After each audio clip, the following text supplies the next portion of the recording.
ये है कोलार सहारा की। अस्सलाम वालेकुम, respected guest on the dash और मेरे प्यारे मोहल्ले वालों,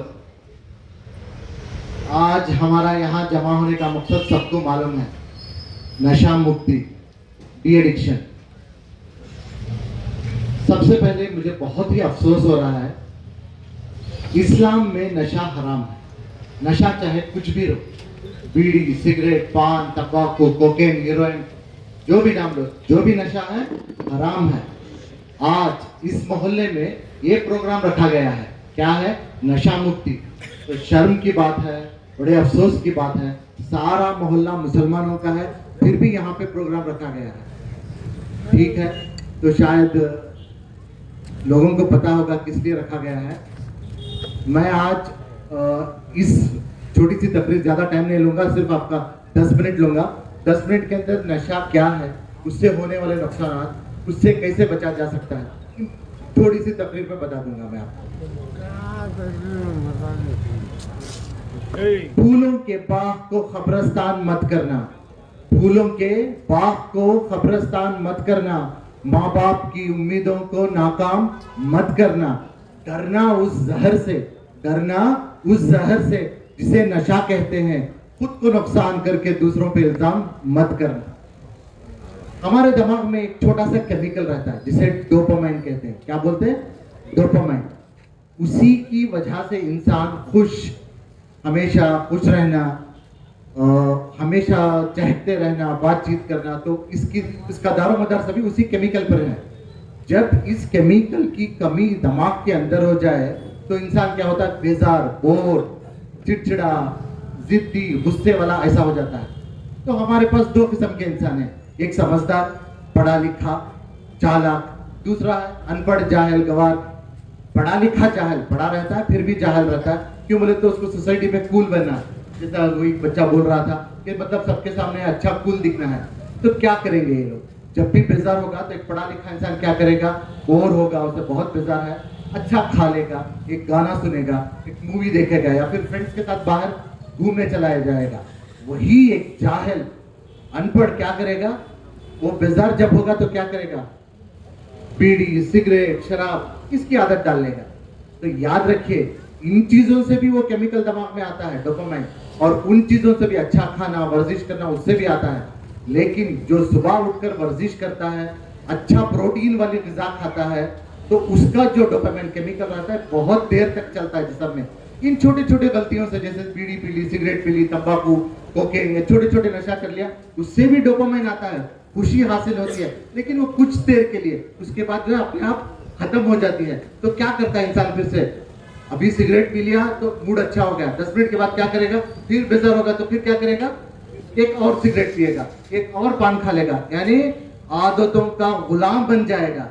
ये नशा जो है गुलाम बना देती है, आदतों का जो है इंसान को गुलाम बना देती है। तो सिंपल से दो मिसालें हैं, तो किस तरह से जिंदगी बर्बाद करती है। ये तो नशा हुआ, नशे के बारे में बोल दिया क्या है, किस तरह से जिंदगी बर्बाद करती है। एक इंसान है, जलील है, नशेड़ी है, शराबी है, उसकी बीवी की आंखों में बेबसी है, बच्चे डरे हुए दहशत में हैं, माँ बाप शर्मिंदा है, लेकिन उसको कुछ फर्क नहीं पड़ता। उसे सिर्फ और सिर्फ क्या टेंशन रहता है? शाम को मेरा नशे का जुगाड़ कैसे हो, किस तरह मैं शाम को शराब हासिल कर लूं। सिर्फ सुबह से शाम तक इसी टेंशन में रहता है। क्या करता है शाम में? वो चोरी भी करता है, डाका भी डालता है, किसी को नुकसान भी पहुंचाता है। घर के सारे बर्तन बिक चुके हैं, बीवी के तमाम जेवर गिरवी पड़ी हुई है उसकी, तो फिर भी उसको उस चीजों की परवाह नहीं है, तो वो जलील है। एक दूसरी मिसाल है, एक 16-17 साल का लड़का घर से लड़के निकल गया, या फिर चलो लव में फेल्यूर हो गया, या फिर एग्जाम में अच्छे नंबर नहीं आया। जब घर से बाहर निकला, बुरी सोहबत का शिकार हो गया, बैड फ्रेंड सर्कल, गलत सोहबत में, तो नशा कर लिया। जब सुबह होती तो पछताता है, मैंने कल रात में गलती कर ली। दोपहर तक फ्रेंड्स को कोसता है, वो गलत सोहबत थी। शाम तक उसको सपोर्ट नहीं मिलता, घर से काउंसलिंग नहीं होती, माँ बाप समझाते नहीं, दोस्त साथ नहीं देते, तो फिर शाम में उसे क्या एहसास होता है? कल जो मैं कर रहा था वो ठीक था, जिसके साथ था मैं वो ठीक था। तो मैं नौजवान, मेरी आवाज जहां तक भी जा रही है, इसमें अगर कोई भी नशे वाला है तो मैं बोलता हूं, आप जब एक सेकंड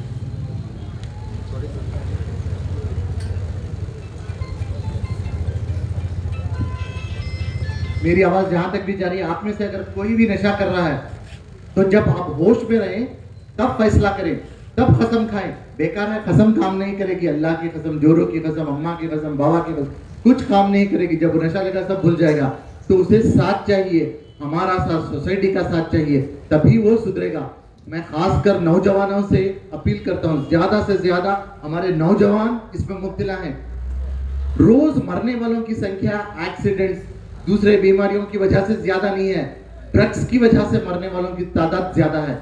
ड्रग्स से चाहे बीमारियां हो, एड्स, हेपेटाइटिस बी हो, या फिर ड्रग्स के नशे में एक्सीडेंट्स हो गए, इससे मरने वालों की तादाद हिंदुस्तान में ज्यादा है और खासकर नौजवानों की है। मिसाल मशहूर है, आप किसी भी कौम या मुल्क को बर्बाद करना चाहें तो आपको बॉम्ब्स की, पिस्टल की या गन की जरूरत नहीं। सिर्फ आप उस कौम के नौजवानों को नशे की आदत डाल दें, खुद ब खुद वो कौम भी खत्म हो जाएगी और मुल्क भी बर्बाद हो जाएगा। इसकी मिसाल स्पेन है। स्पेन हजारों साल पहले मुसलमान 1000 साल तक हुकूमत करते रहे। कितने साल तक? 1000 साल तक हुकूमत करते रहे। यहूदियों ने बेहद कोशिश कर ली कि उनकी हुकूमत हटा सके, लेकिन कुछ नहीं हो पाया। तब यहूदी बहुत चालाक थे, उन्होंने आसान सा रास्ता अपनाया।